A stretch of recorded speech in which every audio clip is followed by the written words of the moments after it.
ସେ ଗୋଟେ ଯାଇ ଗୋଟେ ଫର୍ମ ହେଇକି ଆମେ ସବୁ ମାଣ୍ଡବ ଶେଷରେ ଗୋଟେ ଗୋଟେ ରୂପାନ୍ତରିତ ହେଲେ। ସେ ସେଠି 9 ମାସ କେତେ ଦିନ ନାଡ଼ ଫୁଟି ପୂଜ ପାଣି ରକ୍ତର ଭିତରେ ଥିଲା। ଆଚ୍ଛା ସେ କେମିତି ଥିଲା?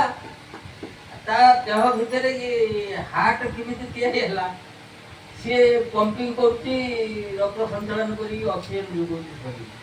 ଆଚ୍ଛା କିଡନୀ, ଲିଭର ଖାଦ୍ୟ ହଜମ କରୁଛି। କେନ୍ଦ୍ରମନ୍ଦିର ବିହାର ପାଇଁ ମଣିଷ ଦରକାର। ଠାକୁର କହିଲେ ଖାଲି ଦୀକ୍ଷିତ ସଂଖ୍ୟା ବଢେଇଲେ ହବ ନାହିଁ, ଶ୍ରଦ୍ଧାବାନ ଲୋକ ବି ବଢେଇବାକୁ ପଡିବ। ମୁଁ କାଲି ସେଦିନ ସେଇ ସାହିତ୍ୟିକଙ୍କୁ କହିଲି, ନାରାୟଣ ଥାଏ ବୋଲେ ଶୁଣ, ବହୁତ ତୁ ଶିଶୁ ସାହିତ୍ୟର ବର୍ତ୍ତମାନ ଏକାଡେମୀ ପୁରସ୍କାର ପ୍ରାପ୍ତ ସାଧନ ବସୁ ଶ୍ରୀ ଠାକୁରଙ୍କର ଗୋଟେ ସେଣ୍ଟେନ୍ସ ଏଠି ଉର୍ଜନା ପଡିଥିଲା, ମୁଁ ତାକୁ ଦେଖେଇ ଏଇ ଉର୍ଜନା ମାନେଟା କଣ କହିପାରିବି? ଉର୍ଜନା ମାନେ ଦେଖିବାକୁ ଯାଇ କୌଣସି ଡିକ୍ସନାରୀରେ ମିଳିଲାନି, ପୂର୍ଣ୍ଣଚନ୍ଦ୍ର ଭାଷା କୋଷ ମିଳିଲା ଅଗ୍ନିଶିଖା। ଆଉ ସେ ଉର୍ଜନା ଶବ୍ଦଟିକି ନେଇକି ପ୍ରତିଟି ଆମର ମୁଖପତ୍ର, ଯୋଉ ଓଡ଼ିଆ ମୁଖପତ୍ରର ପ୍ରଚ୍ଛଦରେ ଗୋଟେ ବାଣୀ ଦିଆ ହଉଛି, ଉର୍ଜି ତେଜା ନହି ନିଷ୍ଠା ଆନୁଗତ୍ୟ ନାହିଁ ଉର୍ଜନା ବୃତ୍ତି ସମ୍ବେଗ ଛିନ୍ନ ଭିନ୍ନ ଆସିବ କାହୁ ବର୍ତ୍ତନା। ଆଜି ଏ ମାସ ଗୋଟେ ଏଇ ବାର୍ତ୍ତା ଦିଆ ହେଲା, ଯଦି ଆର ମାସ ଆଉ ଗୋଟେ। ଆଉ ପୁରୁଷୋତ୍ତମଙ୍କ ସହିତ ଯୁକ୍ତ ହବା ଏତେ ସହଜ ନୁହଁ।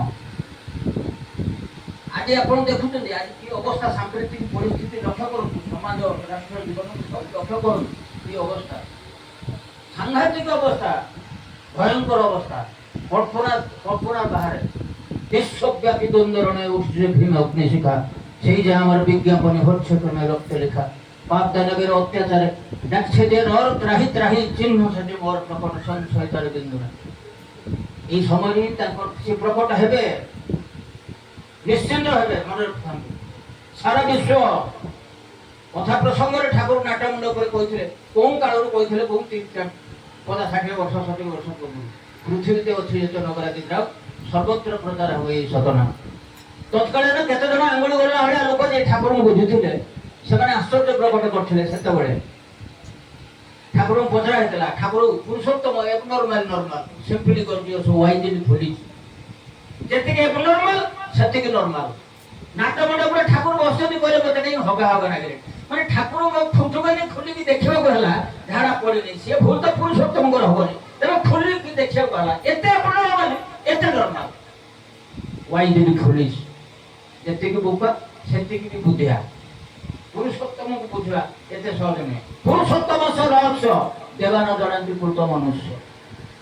ଦେବତା ମାନେ ଜାଣିନାହାନ୍ତି, ମନୁଷ୍ୟ ତ ଛାଡ଼। ତେଣୁ ଆମର ବହୁ ଜନ୍ମର ସୌଭାଗ୍ୟ, ଆମେ ଆଜି ତାଙ୍କୁ, ସେ ଆମକୁ ତାଙ୍କ ଚରଣ ତଳେ ସ୍ଥାନ ଦେଇଛନ୍ତି। ସେ ଦୟାକରି ଦେଇଛନ୍ତି, ଆମେ ଦେଇନାହାନ୍ତି। ଆମେ ଆମର ବୁଦ୍ଧିଆ କେତେ। ଆପଣ ଦେଖନ୍ତୁ, ପଞ୍ଚୁ ଭାଇ କହୁଥିଲା ଟିକେ ପରିବାର। ଆଚ୍ଛା ପଞ୍ଚୁ ଭାଇ 30-40 ବର୍ଷ ଖଣ୍ଡେ ତଳକୁ ପଳେଇଗଲେ। A honourable distance should be maintain between husband and wife. ସ୍ୱାମୀ ସ୍ତ୍ରୀଙ୍କର ଜୀବନର ଗୋଟେ ସମ୍ମାନ ସୂଚକ ବ୍ୟବଧାନ ଥିଲା।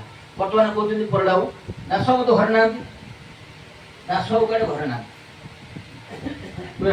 ତେଣୁ ଏଇ ଯୋଉ ଜିନିଷଟା, ଏଇ ଯୋଉ ଜିନିଷ ଗୁଡା ସବୁ ସୃଷ୍ଟି ହେଇଛି, ଏଇଟା ସ୍ୱାମୀ ସ୍ତ୍ରୀ ଜୀବନ ନୁହଁ।